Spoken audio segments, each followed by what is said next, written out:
انت تعرفي بقى لو جبتي كوباية سمنة وكوباية مية هتعملي اكتر حاجة بتحبي تروحي تجيبيها من الافران، واوعدك هتعمليها في البيت بكل سهولة. بس كالعادة لو عجبكم الفيديو متنسوش بقى اللايك والشير، ويلا نسمي ونصلي على رسول الله. اول حاجة بجيب طبق واحط فيه كوباية سمنة وكوباية مية، بنزل هنا بمعلقتين من السكر، واحط كمان معلقة مليانة من الخميرة الفورية. هقلب بقى كل المكونات بتاعتي لغاية الخميرة والسكر ما يدوبوا تماما يعني. والسمنة بس لازم تكون بدرجة حرارة المطبخ، لو جامدة معاكي تسيحيها شوية على النار. بحط بقى هنا نص كيلو من الدقيق، هيعملوا معاكي 4 كوبايات من الدقيق. بحط عليهم رشة ملح، يعني معلقة مليانة كده صغيرة من الملح. بقلب بقى كل الكلام ده كويس مع بعض. نوع الدقيق بتاعي متعدد الأغراض، أو دقيق الأهرامات أو السنبلة، المهم يكون ايه، دقيق كده حلو يعني عشان يطلع معاكي النتيجة حلوة. دي نوع كويس تمام كده. فهبتدي بقى ان انا اعجن زي ما انتوا شايفين كده، بزود بقى شوية مية شوية بشوية. معايا كوباية بزود شوية بشوية زي ما انتوا شايفين كده. بجيب العجينة من تحت لفوق كده، ولو لقيت لسه في دقيق تحت بحاول ان انا احط نقطة مية بنقطة مية كده، واقلب العجينة بتاعتي. ما تزوديش مية على طول مرة واحدة، علشان العجينة ما تاخدش معاكي مية كتير وتبقى تحتاج معاكي تاني ان انت تحطي دقيق. بصوا انا خدت هنا نص كوباية، نص كوباية من المية. يبقى انا كده المقدار كله بتاع المية كوباية ونص. هبتدي بقى ان انا اعجن العجينة بتاعتي، بس مش بعجنها بقى كتير، لا بلم العجينة بتاعتي زي ما انتوا شايفين كده. وهنا بقى انا مش هسيبها تخمر، انا بريحها بس، عايزاها تريح بس مش اكتر من كده. مجرد بس الخميرة ما مشت فيها حاجة بسيطة، ابتديت بقى ان انا ايه اجيبها على المفرش بتاعي واقسمها على 4 قطع. 4 قطع من العجين زي ما انتوا شايفين كده. هفرد بقى اول كورة بتاعتي هفردها بالشكل ده.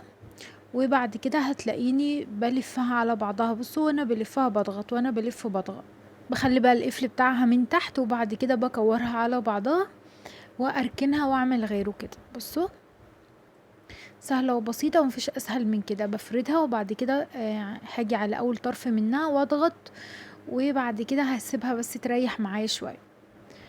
بصوا انا باخد اول واحدة انا عملتها بقى، باخد اول واحدة انا عملتها بس بعد ما ريحتهم يعني دقيقة واحدة مش اكتر من كده.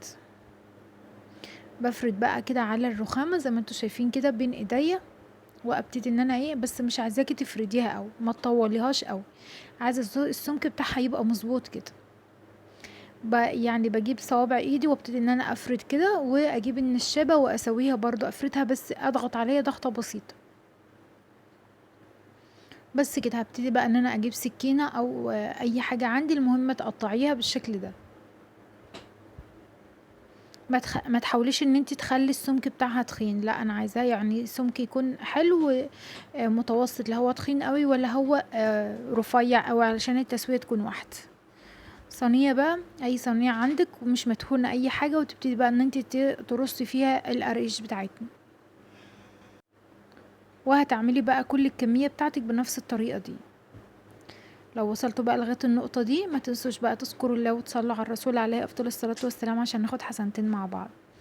بصوا طريقتها سهلة ازاي. هتفرديها وبعد كده ايه، تفرديها بصوابعك وبالنشاب.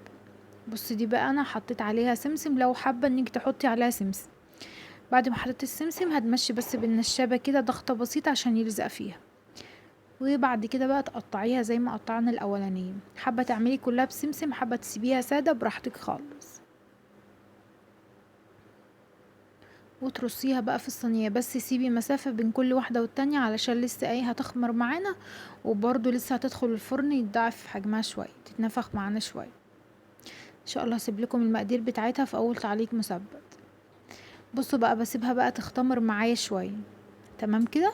وبعد كده بعد ما تختمر معايا ببتدي بقى ان انا اكون مشغله الفرن بتاعي 10 دقايق بس تخمر معاكي. بصوا بيبقى شكلها كده. وبعد كده هشغل الفرن بتاعي واسخنه كويس جدا، واحطها بقى في الرف الوسطاني واشغل من تحت على درجة حرارة 180. انا عايزاها النار تكون هادية عليها، علشان القرقيش بتبقى يعني ناشفة شوية، مش بتبقى ايه طرية تمام كده، عشان تاخد معاكي القرمشة الحلوة زي ما بتجيبيها من بره. بصوا ما شاء الله شكلها عامل ازاي، واخده اللون الذهبي من تحت ومن فوق. لو احتجت ان انت تشغلي لها الشوايه في الاخر شويه شغليها. تمام كده، بتاخد معاكي اللون الذهبي ده الحلق التحفه ده، وتتنفخ معاكي تبقى زي بتاعه بره واحلى بصراحه، تحفه. بصوا ما شاء الله شكلها عامل ازاي، بجد احلى من بتاعه بره بكتير. جربوها بالمقادير دي وبالطريقه دي ان شاء الله هتعجبكم. او عملت معاكم قبل كده اللي هي بالعجوه، ان شاء الله هسيبها لكم. بصوا ما شاء الله شكلها عامل ازاي بقى اللي بالسمسم، والتسويه بتاعتها تحفه ازاي. بصوا بقى القرمشه بتاعتها من بره مقرمشه، ومن جوه من جوه كده هشه وخفيفه، وما شاء الله تحفه.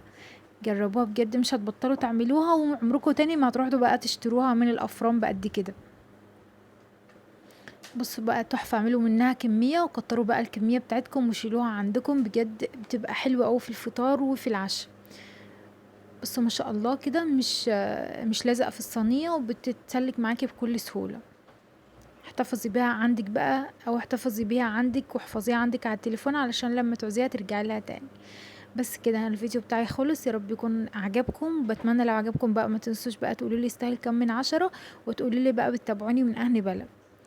ويا رب كده تكونوا استفدتوا من الفيديو. لو استفدتوا معلومة صغيرة يا ريت تعملوا لايك وشير مع اصحابكم علشان يدعوا لكم دعوة حلوة على الفيديو بتاعنا النهاردة.